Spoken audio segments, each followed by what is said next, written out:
little bit today about mind-body strategies to help optimize health and reduce stress. And when we think about mind-body, we're simply talking about the relationship between what's happening up here and what's happening down here. And if we think about that in the context of stress, have we all had a stressful thing pop into our head? Like maybe you're thinking about like a work deadline or an argument you've had with somebody and immediately something happens in your body.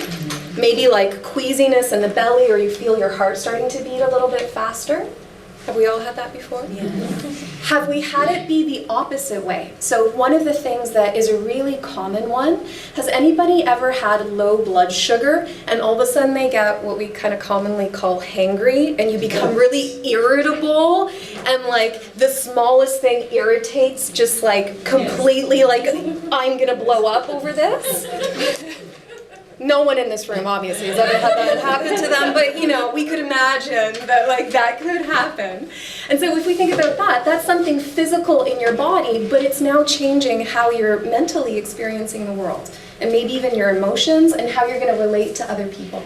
And so when we talk about the mind-body connection, we know there's this relationship between this part of us and this part of us. And what my goal is going to be today is to share some of the strategies that we can use to help to reduce stress or manage stress better using maybe this part of us or this part of us. Okay? In terms of stress, again, I'm sure none of us in this room has ever experienced this, but you know, theoretically, when we talk about stress, it is an adaptive mechanism that helps us respond to some type of threat.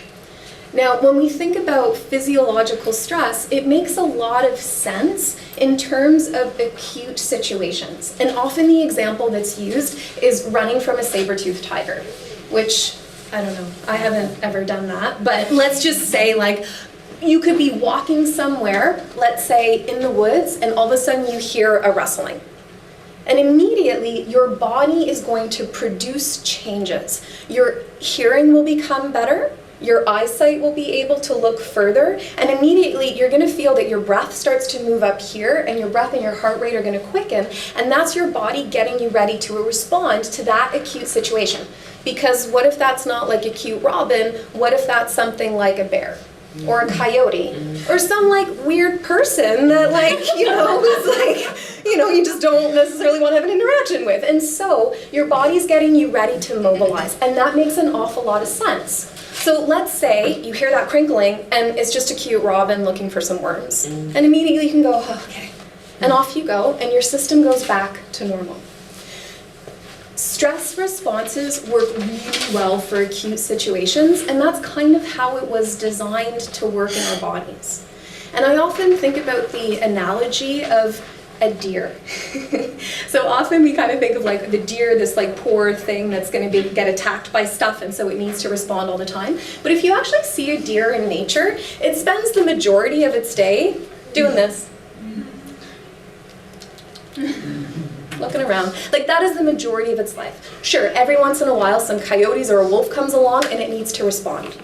But that's not happening all the time. And so where we run into problems now is that when we talk about chronic stress or stress that is happening multiple times in a day, our systems weren't meant to deal with stress in that way. And so we start to see impacts on our health. Now, some of the impacts that we tend to see is negative impacts on sleep. And this is because when you're mobilizing with that stress response, part of those stress hormones are adrenaline or epinephrine. And I double dog dare you to try and fall asleep when you have adrenaline running through your bloodstream. It just doesn't work. You're ready to go. And so of course we're going to start to see disturbances in sleep. The other thing that's a really big one is impacts on digestion. And so if we're picturing again, I need to run from something, in that moment, the body in its intelligence knows that it's not really important right now if I'm digesting my breakfast particularly well. If I needed to actually get away from an acute stressor, it's going to actually shunt blood away from my digestive organs and take it to my extremity. So if I needed to run or if I needed to fight, I have more energy in my limbs to do that. which means that if I'm chronically running that system and I'm shunting blood away from my digestive organs, over time, my digestive function is just going to start to go down. And just out of curiosity, how many people in the room have had a period of stress in their life and found that their digestion didn't do as well during that period of time? Right, so that's pretty typical in terms of a symptom. Other things that we'll see is impacts on blood sugar balance. And so again, if I need to run away from something, or if I need to look at, I'm not going to win, look at this. This is me fighting something. This is clearly not my strong suit. But so, if perhaps I need to take some classes. But, if I needed to fight something, then my body's actually going to mobilize. It's going to take stored sugars and it's going to put it in my bloodstream so that I have the endurance to do that, to be able to survive. So that means that all of a sudden I have a bunch of blood sugars dumped into my bloodstream with the idea that I'm going to be using those. But again, if I'm just getting stressed out, traffic, person at work that gets under my skin, Game of Thrones, Raptors tonight, like who knows, right? Like all of these things, then all of a sudden all of these blood sugars being dumped all the time into my system is going to start to also create blood sugar imbalances. So we might get more of those swings up and down where we start to get hangry a little bit more often. Or we might be in a blood sugar low and find that we start to crave more sweet foods more often.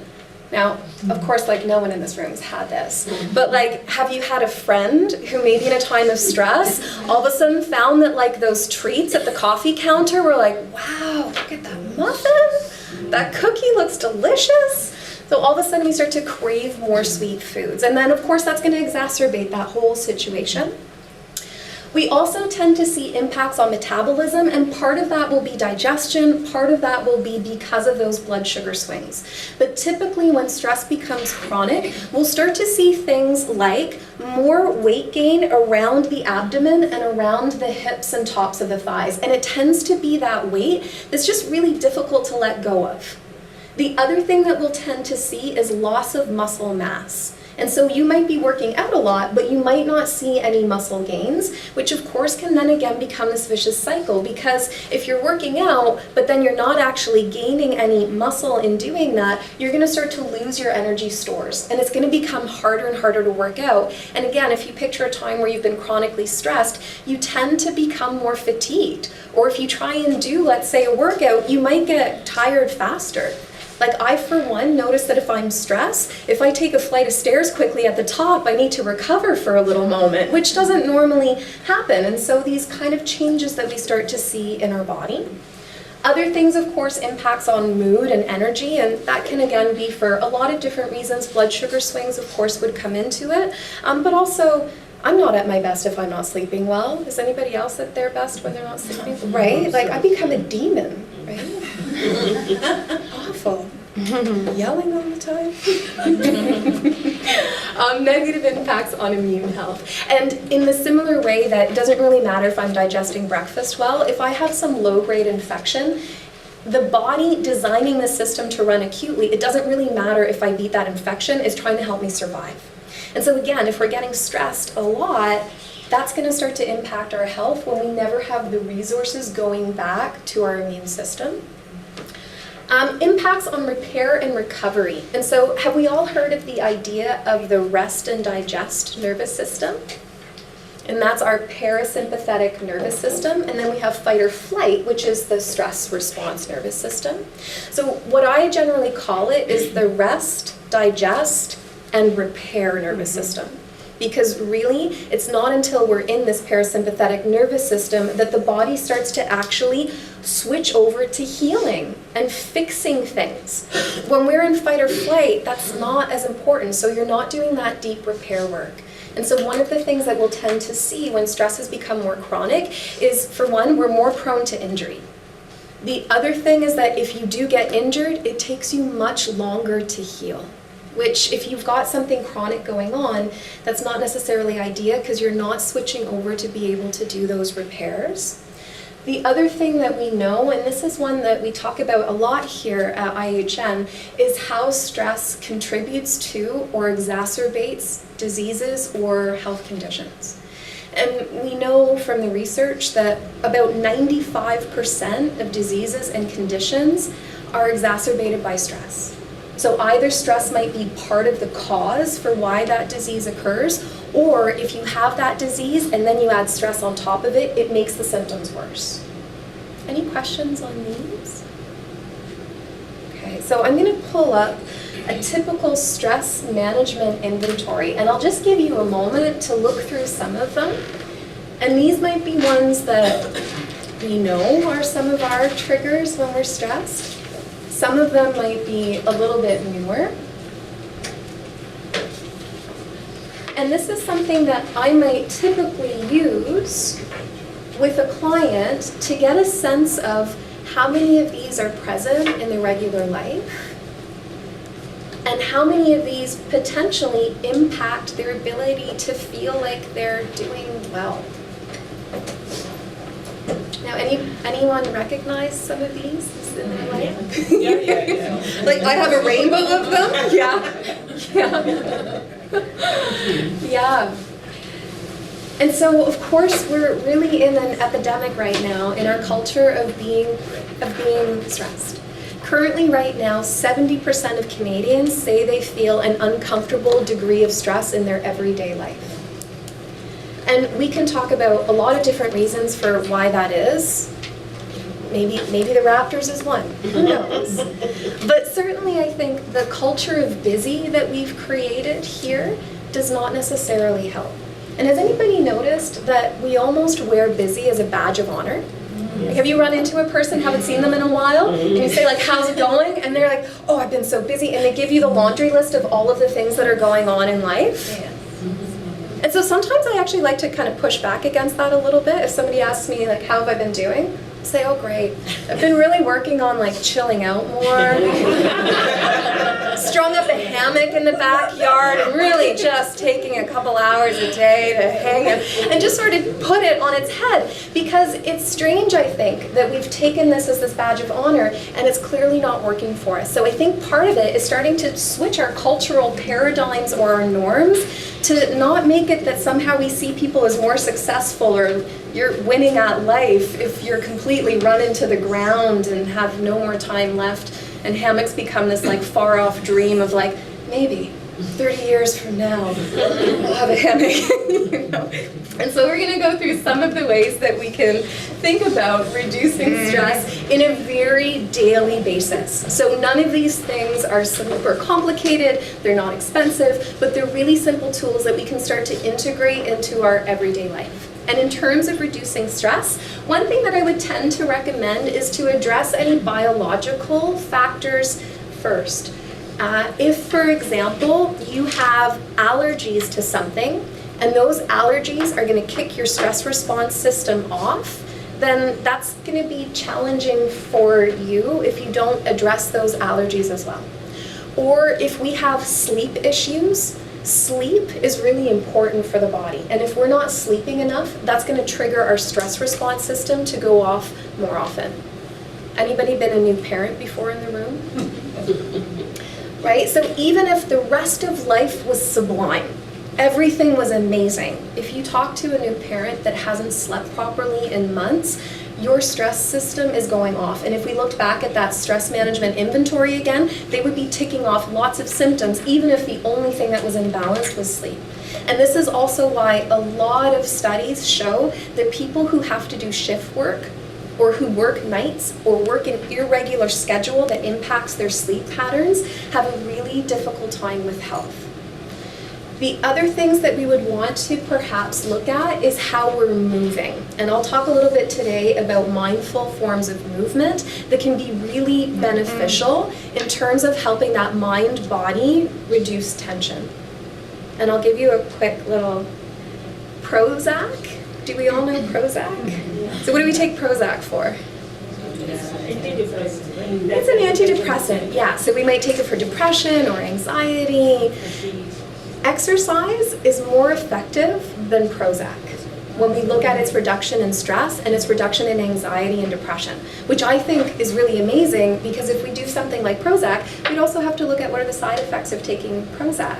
Whereas just moving our bodies a little bit more would have better results than that, with better side effects that we actually want. One of the other things that we can look at is active relaxation, and I will talk a little bit about what do I mean by active as opposed to passive relaxation. But I will just sort of mention now that having a glass of wine and binging on Netflix is not relaxation. It might be distraction, it might be nice every once in a while, but this is not active relaxation. So we'll look at some strategies that are. Mindfulness, which is a huge category, and we'll break down some things that we could include in our regular life that doesn't take a lot of time, that has a really big impact. And mindfulness is a really big category. And then I'll also talk a little bit about nature, which is, I think, the easiest form of therapy accessible to everyone. And I really love that that's such an easy one to integrate into life, so I'll talk about a few different ways that we can do that. In terms of some of those stress triggers, blood sugar imbalances would be a big one to look at. And I've got a quick question for you. Does anybody know in Canada the average amount of teaspoons of sugars a Canadian has in a day? 26. I thought it was. It's 26 teaspoons a day of added sugars. And so, again, if we kind of think about blood sugar balances, triggering a stress response. So if I have a blood sugar too high or blood sugar too low, my body's going to kick off the stress response because that's considered a crisis situation by my body. It doesn't want to be out of that blood sugar range, and so if we have blood sugar swings, we also know that stress response is going to be going off more often. And so addressing blood sugar balances is a really big one, and definitely we don't want to have 26 teaspoons of sugar in a day because that doesn't work for anyone. The other one is circadian rhythm imbalances. Now, circadian rhythms refers to the pattern of wakefulness and then sleepfulness that we go throughout the day. And we have two hormones that are really important for regulating that circadian rhythm. Does anybody know what's the one that makes us feel wakeful? Testosterone? Starts with a C? Cortisol. Cortisol. What's the one that makes us feel sleepy? Melatonin. And we want those to be in a balance with one another. And so when we wake up in the morning, we actually want to release cortisol. That's what makes us feel awake. That's what gives us energy. As we go through the peak of the day, we want to start reducing our cortisol, and we want melatonin to start to come up so that we can get tired. Now, does anybody know what's the external trigger that makes either cortisol or melatonin be released? Light. UV light. And one of the things that's problematic is that, for one, a lot of us don't actually get out into natural light anymore. So if we're just going from our house into a car or transit and then into a closed workspace, we might not have natural light to trigger cortisol in the morning. And how many people find they need a little extra kick in the morning to get energized? Or how many people notice that in the winter, and particularly this last winter that we had where there was hardly ever any sun, how many people found it was just like an energy crash, really hard to get going? So we have issues with not releasing cortisol necessarily during the day if we're not out in UV light, but then we also have these things. And these things release blue light, which that stimulates cortisol release. And so if we tend to be watching maybe the Raptors game tonight, or if we tend to look on our phone and we're doing that in the hours before bed, we might be triggering more cortisol to be released, which is going to impede melatonin, which means that we're not going to get good sleep, and then again we get on that cycle. Not good sleep, more stress, not sleeping, and off we go. And so this is a big one to address as well. Poor sleep in general, so we've talked about that a little bit, but if anybody has issues with sleep, and that could, beyond having a newborn, also be nutrient deficiencies. So we want to look at some of those reasons why we're not sleeping well. We also want to look at things like helping that circadian rhythm to be back in balance, because that will definitely help to promote better sleep, and that can be really simple things like not looking at a screen in the hours before bed, or one of my favorites is having a bedtime routine. You know how we do that for kids? They have this lights start to go down, we have a little bed, we get a little story, and that tells our mind we're going to start to go to bed soon. What if we did that for ourselves? Having that sleep routine can be a really good one. Little bedtime routine. Toxicity can also create stress, and that could be things like heavy metals, could also be things like processed foods will sometimes trigger a stress response, so we want to address any of that. And an imbalanced microbiome. And the microbiome, we've got a number of them that live in us and around us. The gut microbiome gets a lot of media attention. We also have a skin microbiome, and then we have a holobiome, which is just the bacteria and yeast that tend to float around us. It's like our own microbial little fingerprint, and we dust it off. After about 20 minutes in this room, you're going to leave your microbial fingerprint behind. You might even swap some with somebody else. Maybe I'll get a little closer and do a little swappy through. But so we have this epidemic right now in our society where we're starting to lose the diversity of our microbiomes. And of course, we've probably all heard of things like this. Antibiotics don't help. Antibacterial cleaners don't help. Antimicrobial soaps don't help. And then also, sometimes being in a city, we don't necessarily have those healthy soil microbes around us to be walking through. And this has an impact on stress. We know that certain microbes in our gut, if they're out of balance, will make us more likely to take extreme risks. Anybody have a friend that takes like crazy risks? Goes like jumping out of planes all the time, or always lives on the edge of life? Sometimes that's actually a microbial influence, and we know that if the microbiome is off, we'll tend to be less resilient to stress, or meaning that we get stressed more often at little things. Now, in terms of ways that we can work with movement, your body is really designed to move. And it's meant to move in really diverse ways. And one of the things that we tend to do in our modern culture is we do a lot of this. At work, eating, relaxing. Maybe when we're relaxing, it looks more like this, commuting. But we do a lot of being in one position. And I've read a lot of movement researchers who talk about the single worst invention that humans ever made. Can anybody guess? Chairs. They say that it's chairs. And of course, if we think about that, that does make a little bit of sense in that I'm not getting blood flow. My lymphatic system doesn't have a pump, so I'm not pumping my lymphatic system as well. And that stagnancy is generally not super energizing. Doesn't usually do a lot for moods. And our modern cure for this is the gym, right? And so we might do this for 10 hours a day, and then we go and we maybe look like this lady here with her tongue hanging out, not like eyes crossed, like I don't even enjoy this. And then we might just do, this for however long, and then we go and we relax because we worked out. And I would say in terms of movement, the body does better when it's not stagnant. And so a very simple suggestion that I would have is try and just move a little bit more often. Take little movement breaks and make sure you like it. Make sure it feels good.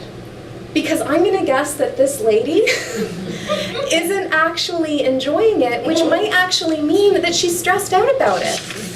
Or has anybody ever gone to a gym and you see people and they so don't like what they're doing that they need a TV in front of them to distract them by whatever means, I'm not really doing this, I'm not, just take my mind off of it. And like maybe you're watching the news, which I don't know about you, but the news is generally not relaxing for me when I turn it on. And so maybe you're going through this whole stress response as you're doing this, which is maybe not the ideal way to do it. So what I would recommend, more often movement breaks, and it could just be like stretching. One of the things I always think about is my grandmother. My grandmother never exercised a day in her life, but she moved constantly. The idea to her, she's not alive now, but if I were to tell her I'm going to go for a run, she would think I lost my mind. Why are you doing that? Why are you running? Because she just moved all the time. The work that it took to do a garden, the work that it took for her to do laundry, the work that it took for her to go out and feed her sheep. She was just moving all the time. And I would say that's probably a good way of thinking about it. When you're waiting for the kettle to boil, do a little dance in the kitchen. If you're waiting for your eggs to cook, do like a couple little push-ups on the edge of the counter, whatever it is. Shake, doesn't matter, but just moving a little bit more regularly and making sure that you love it, that you enjoy it, and that makes a huge difference. Does anybody have a movement that they love? So maybe something to work on, yeah? Oh, I have lots. I Nice. do power poses in the washroom all day long. Nice. And so with exercise, I would do the little caveat there. If you're going to the gym and you're absolutely detesting every moment of it and watching the news, then that might not actually help your mental health. But in general, we know that people who are active have far fewer rates of anxiety, depression, ADD, and other mood imbalances. And part of that, again, is if you're stagnant, we're not getting that circulation, we're not getting that lymphatic flow. Toxicity is going to start to go up, but we're also not sending that blood flow through to be rebuilding our bodies, to be energizing us. And so part of that exercise has a huge impact on our minds. And so again, we see this mind-body connection where what we do to our body is going to influence our outlook. The other thing that we could also do is use movement to help to rebalance those circadian rhythms. And research is really clear on this. If you're able to get outside in the first hours of the day and expose yourself to natural light, that's one of the best ways to get cortisol to release, which means that you're going to naturally energize yourself, which also means that if you're creating enough cortisol at the start of the day, at the end of the day, your melatonin production will go up, which will help you to sleep. One caveat there though, no sunglasses. So when you go outside, the UV does have to hit your eyes to stimulate that cortisol release. But that could just be a walk around the park or around the block in the morning. It doesn't need to be a huge amount. It could be a little 20-minute loop, but that can make a huge impact on stress reduction. So Yeah. a question about stagnancy. So in a sitting position as opposed to a standing position, is there a difference between the two? I mean, in a seated position, there are different things involved in that I might be squishing the back of my hamstrings, which is impeding blood flow. I'm also impeding the lymphatic vessels that are here when I'm flexed at my hips. The other thing can also tend to be we will more often slouch in a seated position, so digestion will tend to not like that as much. However, the body doesn't love stagnancy. And so one of the things that tends to happen, we all heard like sitting is the new smoking? And then everybody got stand-up desks at work. And now all the research is coming out that like standing for 8 hours a day isn't good for the body either. And so, if you're stagnant for 8 hours now doing this, you have a little bit more muscular contraction to hold you upright, but it's still stagnancy, and we would still see some of those similar negative health impacts. So again, whether or not you're seated or standing, little 5-minute break every hour just to move makes a huge difference. In terms of mindful forms of movement, there's also types of movement or classes that you could look at. Qigong is a very meditative form of movement that is thinking about letting there be a connection between your mind, your body, and your breath. They do a lot of different types of shapes and fluid movements that helps with lymphatic flow. We also have restorative yoga, and this would be an image from a restorative yoga class. And you can see here that the person actually has a bandage around the ears and around the eyes to mimic a bit of sensory deprivation, and it's very supported with lots of different props, so the body can just rest and relax. Those can be quite nice. Tai Chi would be another slow meditative form of movement that really incorporates both the body and the mind. And for me, one of the ones that I love is a walk in nature. And that can do an awful lot to clear the head and really bring again into balance the body and the mind. And we'll talk a little bit more about that nature connection in a moment. Active relaxation. Distraction is not relaxation. Now, distraction can be useful. There is nothing wrong with being in a stressful situation and leaving it and doing some doodling. Just taking your mind off of it. That's okay. I'm not saying it's not. But there is a difference between knowing how to relax and only ever distracting. So if the only strategy someone has to reduce stress is to have a glass of wine and binge Netflix, that's probably not going to be as helpful as if they had active forms of relaxation. Because when you're in the middle of traffic and somebody cuts you off, You can't grab the wine and turn the Netflix on. So it's not going to be adaptable to lots of different situations, but it's also not necessarily something that you have control over, that you can actively create in your body. When we talk about active relaxation, there's lots of different tools to be able to do this, but one thing that I would suggest is to notice, and this is something that I found in my own life, has anybody ever had the experience of being able to relax? Chores are done, or like a friend says, you gotta just go sit down for a minute, I'll do this, I'll take care of it, and you sit down or you lie down, and you cannot for the life of you actually relax. Your mind just starts thinking about all the things that you could be doing. Has anyone had that before? Yes. Yeah, right? And so one of the things that I think can be helpful to notice is if you have a hard time being able to relax, integrating some of these strategies in, because that would be active relaxation, which means that if somebody said, hey, go chill in the hammock for a bit, you could actually relax. Because one of the things that I noticed in my own life is that I was pausing sometimes, but I wasn't actually able to shut this part of me off, which meant that I was still in a stress loop. So I didn't actually feel restored. I would just get out of the hammock ready to run and start cleaning again or whatever it was that I told myself I needed to be doing. And that over time really wore me out. Progressive relaxation. Has anyone tried this before in the room, a progressive relaxation class? Have you? Did you like it? Yeah. So in progressive relaxation, what you're doing is literally going through parts of the body, tensing them, and then releasing them. So that your body really understands the difference between tension and relaxation. Now, out of curiosity, how many people generally have tight shoulders? Just touch them all the time, it's just a little bit tensed. Or what about the jaw? You notice ooh, that's really tender because we're clenching our teeth a lot. And so one of the things that progressive relaxation teaches us is how to let go of those chronic tight spots. And that can be a way, if your body's completely released, your mind will follow. And so that can be a really good tool. So once you're in that hammock time and you just start fast forwarding through your to-do list, taking some time to alternate between tensing and just letting it drop can be a really therapeutic way to, again, engage in that stress release.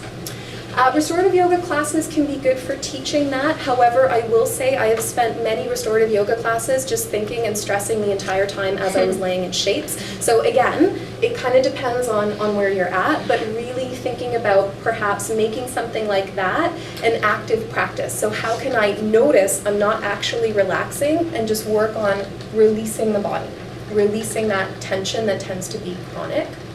Yoga Nidra is a specific type of yoga that does that relaxation systematically through the body 2 to 3 times, so you really start to progress in being able to do it. And you can literally get to the point where they'll say, relax your left pinky toe. Release your right index finger. And so again, it's like a muscle. The first time you do it, it might, maybe I can't even feel where my second toe is on the right, where is that? I gotta move it to find it. But the more that you do it, the more that you flex that muscle, the easier it becomes, and then you can do it in the middle of the work meeting. When you're with your most challenging relative at your next family event, you can just go, and everything drops, and it's fine. And it's amazing how much easier it is to have a conversation with somebody when you're not doing this. Very hard. And then we have massage and therapeutic body work. This can be one that I find is really beneficial, especially in times of life where we're really, really stressed and it's hard to actually get the mind to turn off. So having somebody else relax your muscles for you can be really nice. How many people go for regular massages? Pretty amazing the impact that it can have, and there's lots of different techniques, lots of different types of massage and therapeutic body work, but I would say one of the things that I recommend to almost all clients who have particularly, let's say, stressful or busy times in life, is that is not the time to feel like I'm too busy to do self-care. That's the time where we need to schedule it in the most and make it non-negotiable. book a massage, book a restorative class, and if something else comes up, an opportunity, you say, no, I can't, I'm engaged, and you treat that as just as important as something that you would have going on for work, because that's the time where we need it the most. And then we have here activating the vagus nerve. Has anyone heard of the vagus nerve before? A few of us. So the vagus nerve, it innervates every organ in the body, and it's the nerve that goes off to activate the rest, digest, and repair nervous system. And we want this nerve to have good tone, which means that it's easy for it to go off, because if it's easy for it to fire and go off, it's easier for us to get into rest and digest and repair, which we want. Now, there's a lot of work that's been done on vagal tone. And one of the tools that they actually use sometimes is a vagal pacemaker. Has anyone heard of this before? Think of like a pacemaker for your heart that sets that electrical beat, but they actually put it in your throat and they let that go off a few times every minute to make the vagus nerve fire more often, so you again build that tone, or you strengthen that vagus nerve. Now, with that vagal tone, I would prefer to do it naturally. So I'm going to suggest doing a few of these as opposed to putting a pacemaker in your throat. So some of the ways that we can do this naturally is slow, rhythmic, diaphragmatic breathing. And the movement of your diaphragm, the movement of the breath coming into your body actually fires that vagus nerve. So in the same way like a pacemaker, it makes it go off. And that can be a really easy thing to integrate to help to create that rest, digest, repair response. Now, even in terms of very, let's say, Western approaches, we use deep breathing. Anger management classes, one of the first things that you learn is count to 5 and take a deep breath. We know this has a huge impact, and I think we just forget it. Or sometimes I think we're looking for the external thing. Like, I'm really stressed, if I just take this pill, it will help. But really, you have an internal pill available at all times just by taking a deeper breath. And I cannot overstate enough how therapeutic this is. It is huge. Now, in terms of the diaphragm, does anyone know where it is inside the body? Under the lungs. Under the lungs. Yeah, exactly. So it attaches underneath the lungs. We'll talk a little bit more about how to move with the body, and I'll give you some simple things that we can do at home to make sure that our diaphragm is moving.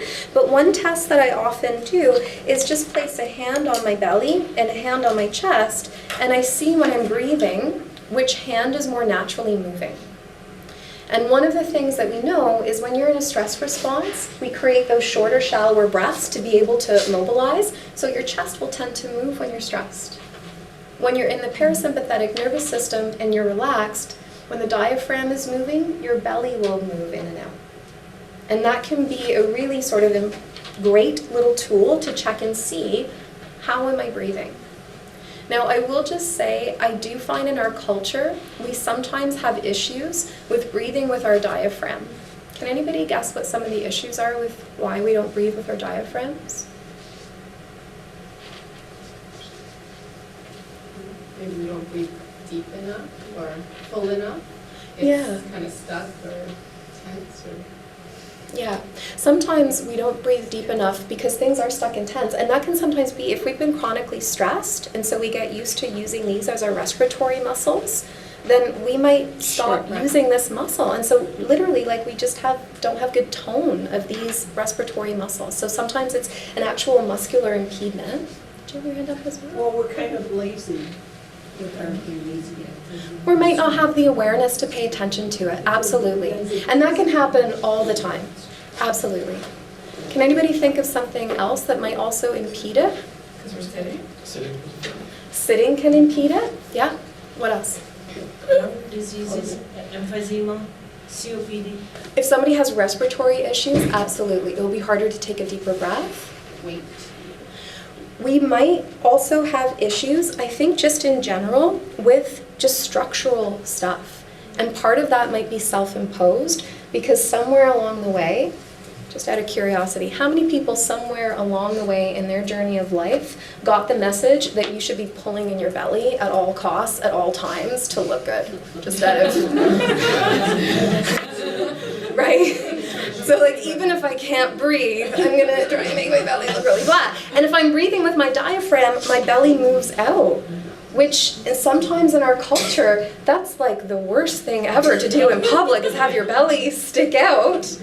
And so we might be unconsciously pushing this in, which if my diaphragm's not free to move, then I'm gonna end up breathing up here, which creates more muscular stuff. The other thing I would also say, skinny jeans are no one's friend.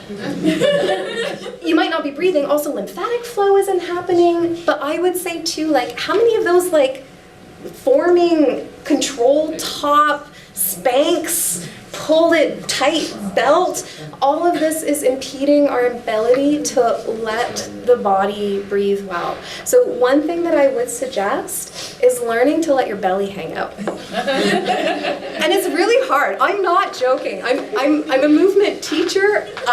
I will tell you, I have probably been working on letting my belly hang out for about 4 years. And it's hard because if you've been trained to do this since you were around 12, it's really hard to undo that muscle memory. And so really just like letting your belly be soft and feeling really okay to just like, I don't know, what do we call it? Let it flow. Let it flow, Maybe I look pregnant. I don't care. Being okay with that. Somebody asks you, are you pregnant? No, I'm breathing. It's wonderful. You should try it. But so this is something to sort of maybe experiment. One thing that I would recommend to try and find this, if it is also something that resonates for you, if you notice, if I poke there, I've got tension in my belly. I am trying to hold it in. As long as you're not pregnant, as long as you don't have any scar tissue here, you could take a blanket and roll it up and just lay on top of the blanket so it's over your belly button. And just breathe. It's going to feel really uncomfortable if you're holding that muscular tension. But over time, you'll start to let your belly release and then start to see if you can do that sitting up, do it standing, just letting the belly go. But it can take some work to get there. For those who know it or don't know of it, but one day I was doing fire breaths, Yeah. and they were short, and the instructor was telling me, pull it from here, lower, instead of here, because in the shorter breaths that I was taking, I felt like it's coming from here. Right. And then when I did it deeper, just to let it flow or go, I felt like I'm pulling it in and I'm breathing here, so my stomach was coming out. I'm like, oh, that's how you do it. Right. So yeah, it's a deeper breathe in, breathe out, instead of short breaths. Like I felt the tension. Yeah. And there's actual classes and respiratory therapists that will just do work on finding how to breathe with your diaphragm again. So know that that's a whole area of specialty if you find that that's one that's challenging. The other one that's great, I have humming up here, but singing as well, especially if your diaphragm doesn't move, because singers have to breathe with their diaphragm. Otherwise, you don't have that capacity. So part of singing lessons is learning how to breathe. So it could also be a fun one. And then you could dance and sing in your kitchen while you're waiting for the kettle to boil. So multiple things at the same time. Other things that increase that vagal tone, gargling until your eyes water. So there's a doctor who works on specifically increasing vagal tone, and he's found that one of the most therapeutic things to do is to gargle, because those vibrations that you make the vagus nerve fire.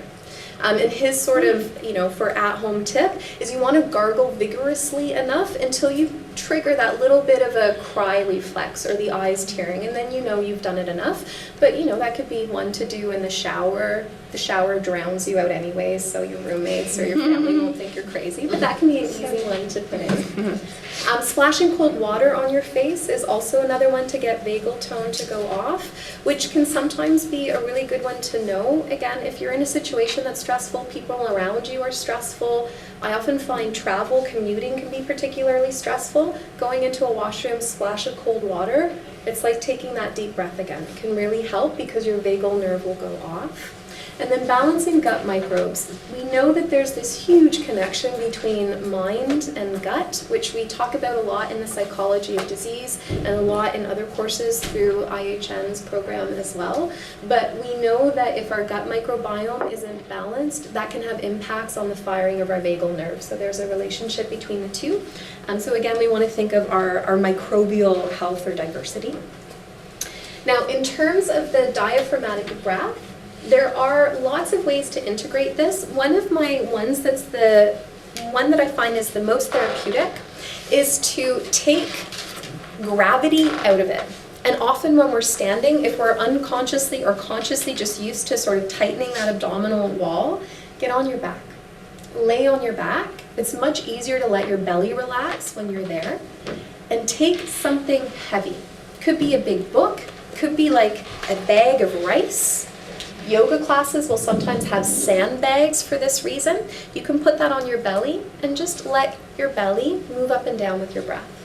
And that's a way to get physical feedback from an object to see that you're moving your diaphragm. And that can be something that's quite therapeutic. The other thing that I love is we know that when we diaphragmatically breathe and we're getting that vagal tone, we're then in our rest, digest, repair nervous system. So when would be a really great time to do this? Just before bed. Before bed is an amazing time to do this. When else?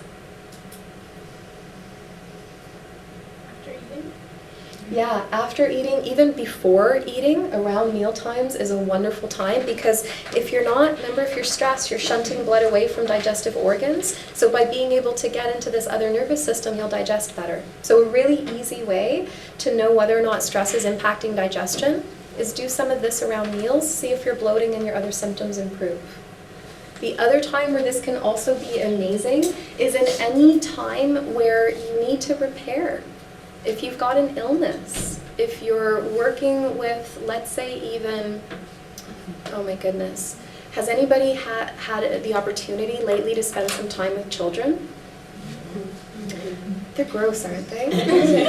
I was playing with a kid the other day, and he's sitting beside me, and he says, "Hey, Aunt Kathrin."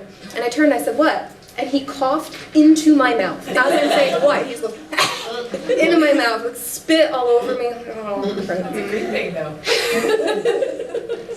endearing? I don't know. But so if you're concerned about, let's say, an illness, or you have an illness, it is a wonderful time to integrate this practice because you will spend more time in repair and you will make sure that your immune system is functioning because we turn that off if we're stressed. So especially if you have a time where you're feeling run down or you are working with illness or you have those like first symptoms of, man, that little guy coughed in my mouth and I'm feeling a little lightheaded, that would be a great time to take more time out to do this to make sure your immune system can function well enough to be able to repair. Now the other thing that can also be really nice is lymphatic flow. And we talk a lot about lymphatic flow at IHN. It's really an important part of your body's immune system as well as a way that we get toxins out of the body. And one thing that can be really beneficial to know is that a lot of your lymphatic vessels are in this area of the body. And so part of the way that you move lymph is by breathing fully. Because that compression as your diaphragm moves and your ribs move actually makes the lymphatic tissue, like a pump, move the lymph through the lymph vessels. And if we're thinking again about our immune system working really well, we need that lymphatic flow. So many benefits to a diaphragmatic breath. Again, I can't stress Constipation. how good it is. Constipation. Can also be beneficial for constipation, for bloating, for indigestion. It's just a really, really cheap and super accessible thing to integrate. You can also get tools to help with this. So if you find that it's not intuitive for you to breathe deeply, or if you find it's just hard to remember to take time out of the day to do it, there are a number of apps that will take you through guided sessions for how to breathe. And they'll give you things to do, like for example, placing a hand on your belly and your ribs to make sure that it's moving. It might give you a count for how long to inhale for, how long to potentially hold the breath for, how long to exhale for. Some of them will play really pretty music in the background. Some of them will send you a little alert as a reminder to do it every day, which can just be helpful to get into the habit of it. Because a lot of these things are free and easy, but it's making it part of our routines that's the tricky part. And so sometimes apps can be helpful to just have that little bit of a reminder until it becomes second nature to breathe fully, until it becomes second nature to be able to relax and actually unwind. There's also this new product that came out, and I'm not sure how they pronounce it. It looks like Doodao to me, but I could be wrong on how they pronounce it. It's a sleep light. This is the image here that we have. And what it does is it's a tool to help fall back asleep or to fall asleep if you have a hard time. And what it does is it shines a light on the ceiling that gives you the breath count. So it is in this 4-7-8 pattern of breathing, so it'll give you the light getting stronger, and that gives you your inhale count, holds the light, you hold the breath for 7 seconds, and then the slow exhale. And that can be a really therapeutic tool for falling back asleep. You could, of course, just do that count yourself and that breathing yourself. But again, if a tool is helpful, that can be one to look at or to explore. And the blue light is not one that triggers cortisol release. I did check on that because that seemed a little counterintuitive. It doesn't actually stimulate cortisol. Then we have mindfulness. In terms of mindfulness, we could, of course, find mindful forms of movement. And absolutely, you could be doing something like a Qigong class or a yoga class, and that could be quite meditative. But I will say that not all forms of exercise are necessarily meditation. And one of the things that I hear very typically from clients is that their exercise is their meditation. And they will often tell me that when they go running, that's meditation to them. Now, it could be. If you're going for a leisurely jog through the park and you're taking it in and you're breathing fully as you do it, perhaps that is meditative. But just because you like running doesn't mean that is stress relief for you. In the long run, exercise and movement helps us to have more stress resiliency, but know that if you are running, that makes a stress response go off because your body doesn't know that you're not running from something, you are running. And so you're releasing cortisol.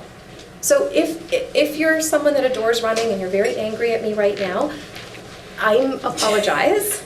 I would say if you're gonna run, it is much better to do it at the start of the day because you will release cortisol. Running at the end of the day is going to, over time, impede sleep and impede digestion because you don't wanna be triggering a lot of cortisol release at the end of the day. And I would say, try and be aware of, do you really love the running? Or is this just the only tool that you have? So the day is really hard, I go and I run and I run and I run and I run. Because I think we can start to get addicted to different types of movement in ways that aren't necessarily healthy. Now, does anybody have a friend or someone in their life who's become like a competitive like marathoner, or like they run to the point where like their body hurts? They have to go see specialists because their knee is shot, their hip is shot, their back is shot, but they just keep doing it. How many people know someone like this?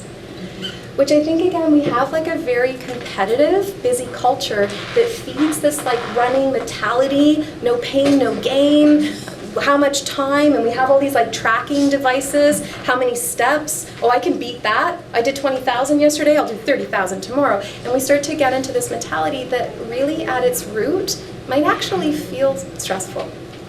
And so I'm not saying not to have exercise, like if you love running, absolutely do it, but do start to notice at what point it is actually no longer therapeutic for you and it is actually contributing more to stress. The other thing that I would also say is, has anybody gone to like a movement class and left feeling worse about yourself? Recently, I feel my legs. Yeah, and so again, I think sometimes that like competitiveness, or some of the things that I sometimes don't like to see as a yoga teacher is like when it starts to become about like what we're wearing or about how we look, or people post these like really pretty pictures of themselves like doing these like poses which might just trigger more body image stuff. Or it might just make comparison, you know, like, oh, well, I don't look like that person does in that shape, and I might actually leave the class feeling worse. And I would say again, you know, our culture sometimes feeds into this. We have this whole like advertising system that sells us stuff by making us feel bad about ourselves. And movement studios sometimes are no different. And so I would say again, make sure that when you do movement, when you do a class, that you leave it feeling amazing about yourself and your body feels good. Because that's when movement can be very mindful and beneficial on lots of different levels. Now, with meditation, we'll chat a little bit more about meditation. I think there's lots of different ways to apply this into life in a way that doesn't feel daunting, and you certainly don't need to be in a lotus shape with your hands in like a specific position. And it certainly doesn't need to be a quiet room with an altar. If we talk about meditation, it can seriously just be taking a few minutes out every day to relax the mind. Nature, very therapeutic, and placebo thinking. So we'll chat a little bit about that. Now with meditation, I love this little image. It comes from the Headspace app. But it's this idea that with mindfulness or meditation, you're working the muscle of your brain. You're working the muscle of your mind. And one of the things that meditation can do, or it offers us, is the ability to be able to change our perception of events. And so one of the things that I notice in my life with a more regular meditation practice is that it wasn't necessarily what was happening when I was doing the meditation, it was what was happening off of that meditation cushion, off in the world. Being able to have someone, let's say at work, who triggered me, where before I would have gotten so upset and I wouldn't have been able to let it go, and I would have gone home and I still would have been irritated, and before bed I'd be like, that's what I should have said. So what I noticed, the more that I exercise the ability to be in control of my mind, the more in a situation like that, I could apply some of that mind strength and just let it go. This is not important to me right now. I choose not to let this trigger me. And I started to notice that I could be more calm in situations that were quite high stress because I just had more control over how my mind was reacting, and that felt really good. In terms of meditation, we know that it lowers cortisol levels by almost half.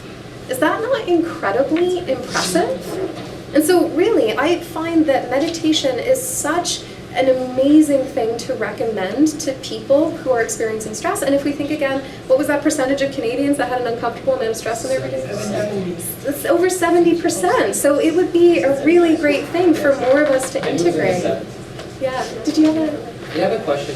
So meditation sounds like, is there a certain time that you should do it? Because some people meditate in the morning, some people meditate in the afternoon, some people meditate at night. So you're saying it lowers cortisol. Yeah. So in the morning, you want the cortisol, Yeah. right? Yes. So if you're meditating in the morning, it's I would say with meditation, and in terms of the research and in terms of building a practice, so if it's not something that you're already doing and you want to integrate it, I would say do it at any time that it works for you. The traditional, you meditate at the beginning of the day, generally has to do with the idea that energy around us is more still at the start of the day. And once everything starts to wake up, things become alive, that energy lifts, and that might mean that it's not as easy for you to soften your thoughts and to control your mind. So the idea of like getting up and meditating at sunrise has to do more with external energy in those philosophies that did meditation at that time. However, you might find that for me, first thing in the morning tends to work really well because I'm not already thinking through my day, I'm not already in the rhythm of planning, I'm just a little bit more chilled out. So it actually works pretty well for me. Some people though might find that it's better for them to meditate at night because the other thing that it can also do is it can help with melatonin production. So it might be more beneficial for someone else to meditate right before they go to bed.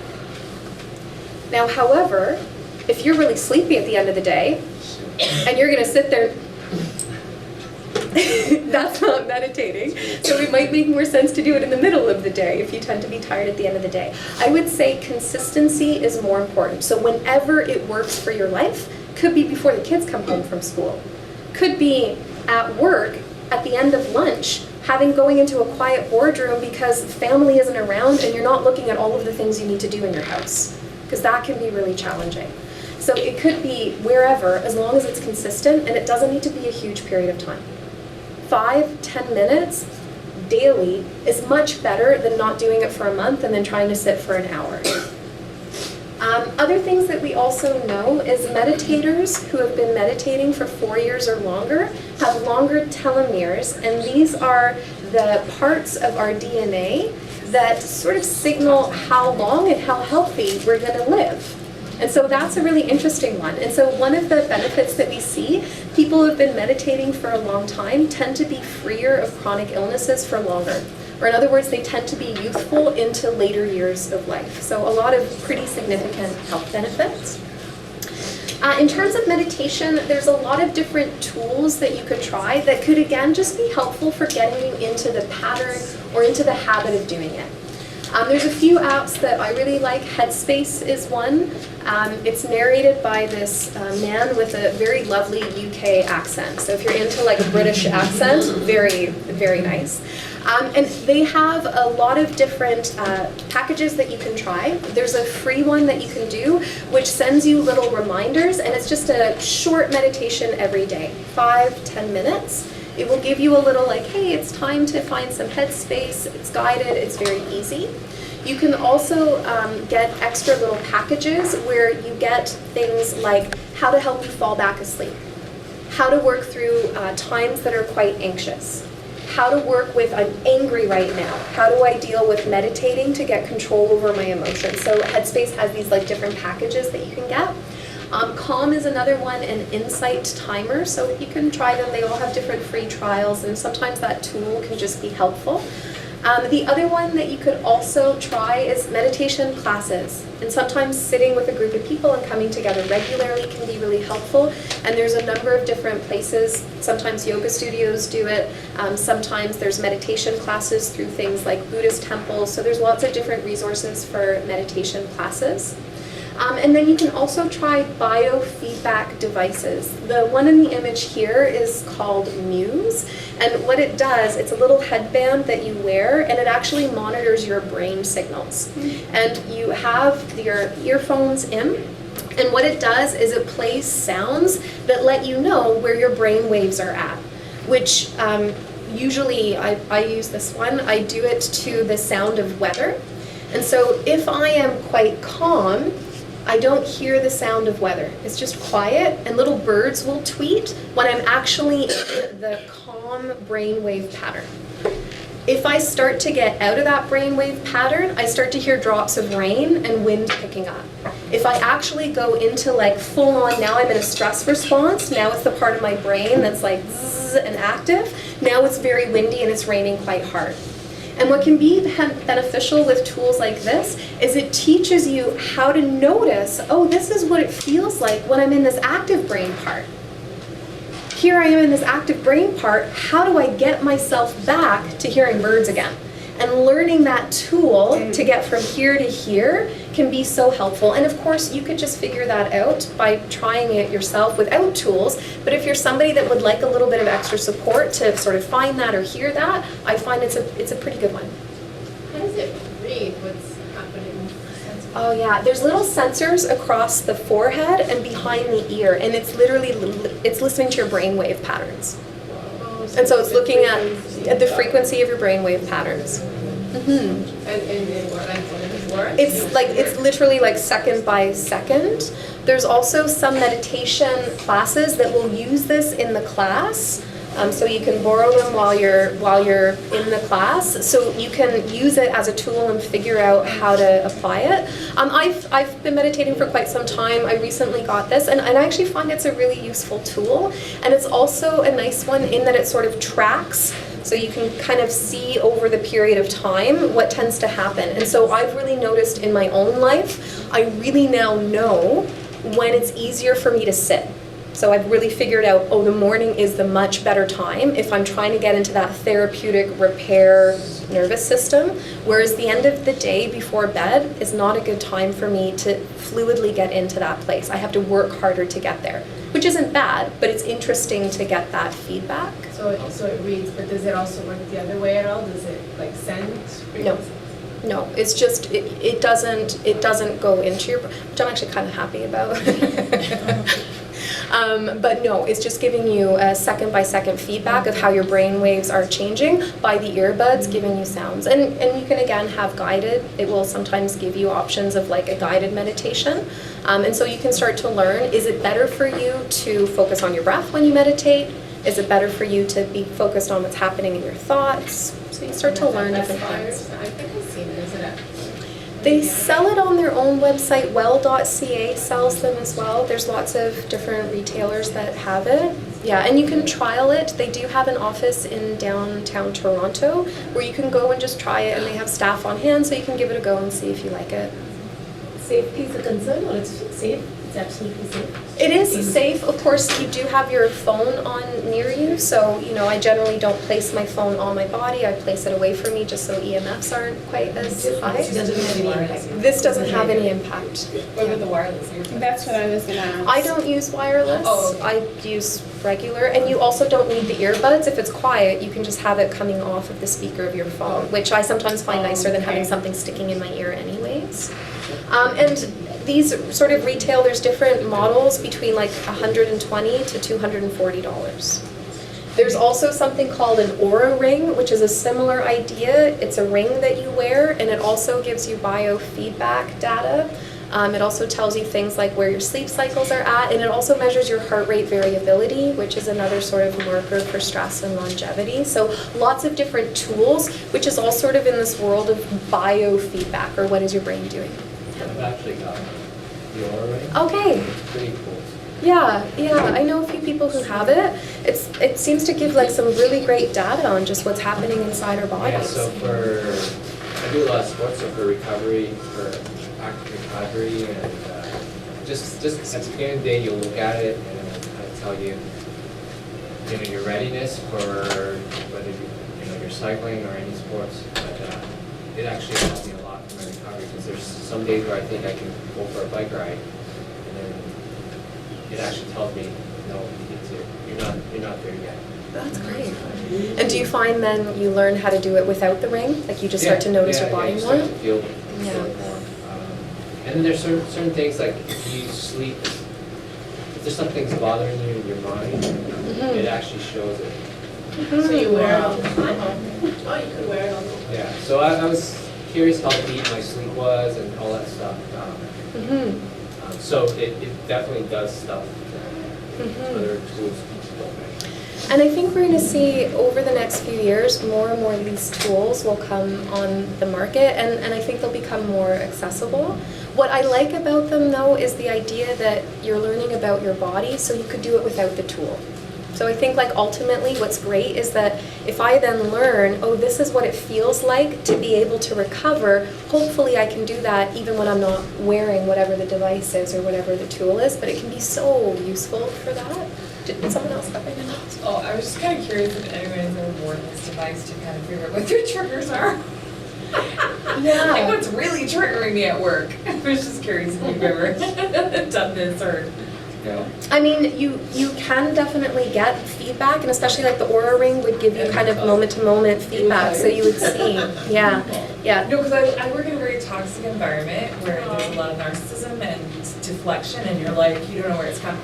I'm on the autism spectrum, so I feel the intensity, Yeah. but I don't know where it's coming from because I don't understand social interaction with people like most people do. So I'm like, where's this coming from? Yeah. I mean, feel it, and I'm like, how do I figure it out so I can avoid it or adjust my behaviors so that, like you said, you become calm and you just avoid that. If you're So it's kind of impossible. Actually, there's a couple things that you could try, and I thought, does anyone not respond well to essential oils? Just so you know. Okay. One of the things that I think is a great tool for reducing stress is nature time. And there's a whole bunch of different reasons why. So with nature, time in nature decreases stress hormones. So again, it makes adrenaline and cortisol go down. So all those different benefits, digestion, sleep. We also have the opportunity to be exposed to healthy soil microbes, which would be good again in terms of that vagal tone, digestion, immune function. And one of the areas where there's a lot of research, the Japanese have a practice that's called forest bathing, and it's called Shinrin-yoku. And there's a lot of research on the benefits of forest bathing.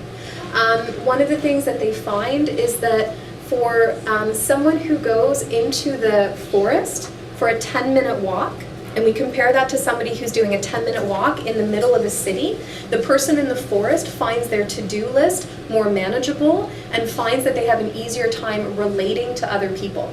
Versus the people who walk in the city, their to-do list seems unmanageable and they're overwhelmed. Which, same, it's just where you are. So huge impacts, and there's lots of different mechanisms for that. One that I like, sit spots. Has anybody heard of a sit spot before? It's often done as part of like naturalist programs, and it's the idea of finding a place outside where you go to sit for a few minutes every day. Could be your backyard, could be the park nearby, but just going and sitting every day. Whether or not it's rainy, whether or not it's sunny, whether or not it's winter, and just taking a few moments to notice what's going on in your spot. And that can be a really great, simple, again, daily practice to get that little bit of nature time in, because it's so easy for us in the city to not spend time outside. Does anybody know the average length of time that children spend outdoors in North America? A day? An hour? 2 hours. 10 minutes. Average in North America. Sorry. Yeah. It's really exciting. Sorry guys, I'm very emotional. So I find sit spots can be kind of a great one. There's also lots of hiking groups too, walking clubs that you can sign up with, so you also get a bit of social connection, other like-minded people. You know, I'm part of a mushroom society, so we're going to look at mushrooms. I know, it's weird, but it's really fun. Really fun. I promise. So I'm going to pass this around. One of the things that we do also know is that coniferous essential oils trigger some of those same responses that being in a forest does. So if you're not used to using essential oils, I'll just recommend that you don't do this because it's quite strong. You don't want to knock out your nose. But a little pass underneath your nose or waft towards. This is black spruce essential oil, so you can pass that around and just sort of see what that feels like when you give that a smell. But using essential oils can be a tool to get into that same relaxed state that a forest can do. And coniferous trees are essentially trees that keep their needles through the winter. So this could be pine, it could be fir, it could be juniper, whatever scent that you like. Other calming essential oils would include lavender, chamomile, and vetiver, but one that's kind of a good tip, so in that workplace, you know, or putting a little like on can sometimes be, again, a bodily way, so your nose will have an impact on what's happening in here. So that can be a good It kind tool. of relates to you being in the forest and muscle memory, or like what does it stimulate something? There's actually different components in the essential oils from conifers that trigger certain neurotransmitters and chemicals to be released in your brain. So in the same way, like, has anyone gone camping before, and as soon as you get out of the city and you get out of the car and you step into the woods, you just go, huh. Same thing does that, gives you that bit of huh. So I have lava rocks on my Oh, bracelet, nice. so I just put the essential oil on there, and I do that depending on the time of the year, because I work in a school. Yeah. I do this. Yeah, it's a great one to do. That's And I lovely. work in a set-free school, but essential oils are permitted and Yeah. and that, so That's it's a great. good way to use these. Yeah, and again, we could think about using them, like that's a great time at school, right? At work, also before eating, before sleep. So I usually do a little smell of lavender before I go to bed, or I put a little bit on like my inner wrist or the bottom of my foot to help me sleep. So again, lots of ways for the body to help the mind to relax. The other one that I'll also just kind of go through with you quickly is the power of placebo. And so we've probably heard of the placebo before. So this is the idea of somebody getting like the sugar pill, but they think they're getting the medicine, and so they get the symptoms of getting better. And often when we're designing research studies, we want to minimize the placebo effect because the company wants to make sure that the drug that they're testing is actually therapeutic, so they'll try and minimize the placebo. But what we find really interesting, I think, as holistic practitioners, is why wouldn't we try to maximize that? If I could just think my way into being better, why wouldn't we do that? And so what we know is, even when we look at studies where they're trying to minimize the placebo effect, 30% of the time, people will get better without actually getting treatment, just because they think they're doing something for their bodies, which to me is really amazing. So what if we set up the conditions to maximize the placebo effect and we use the mind to change our bodies? And so when we talk about the placebo effect, one of the things that we know is that it seems to have a bigger impact on conditions that have a stress or an immune contributor to it. And so again, if we're thinking about how can we work with stress management techniques, placebos work really well. And I'll give you a few different ways to do a self-placebo. Now, has anybody come across this before? Pharmaceutical companies now sell placebo pills? No. Yeah, there's 3 big companies now that are actually literally selling placebo pills. And because they're on the market, doctors are now starting to have conversations around the ethics of, is it okay to give someone a placebo? And now we have things like informed placebo, where doctors will tell you this is a placebo, but placebos work, so you're going to take a pill, it's not going to do anything in terms of physiologically, but it's going to da-da-da-da-da-da. So interesting whole category to start to research and look into. Now, instead of giving the company money and swallowing a sugar pill that probably has all kind of weird additives and fillers, what we could also do is use the power of positive thinking. And there's lots of different ways to do this. You can just try and notice when you're in a negative sort of thought cycle and just choose to think about something positively. And again, it might not feel natural at first, it might feel forced, but do it more often, and over time, positivity might become your initial response. The other thing that I like is like little affirmations or love notes. So, having a little note up on the mirror, you're amazing. Having like a little note in the car, you are a kind and patient person. Does anybody else get road rage? I need lots of notes in cars. I don't do well in cars. But having little notes like this, I find, can be just that like reminder again to be in a positive headspace. Your body is strong and resilient, and you can heal. These are all really positive notes to have around. Very good. The other one that's a good one is a gratitude practice, and we know that a gratitude practice has amazing impacts on the body and on reducing stress. And that could be, again, something as simple as maybe at the end of the day, before you go to sleep, thinking about 3 things that happened that day that you're grateful for. And know that in terms of gratitude research, it doesn't need to be like huge. It doesn't have to be like, someone saved me from that burning building today. It could literally be as simple as like, someone held the door. That was really nice. I'm grateful that I have this comfortable bed to sleep in.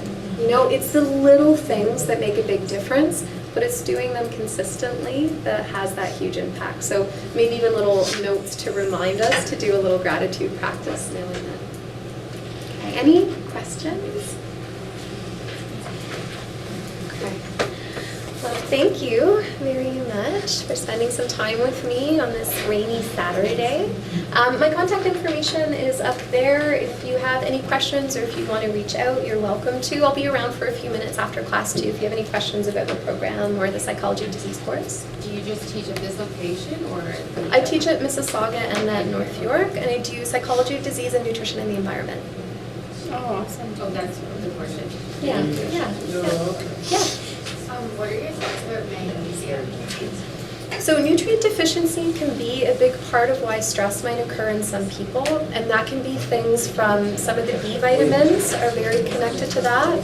Magnesium can also be one that's connected to that, as well as certain amino acids. And you will get into that, especially in courses like symptomatology 2 and body metabolism. Yeah. Well, thanks, guys. Thank you.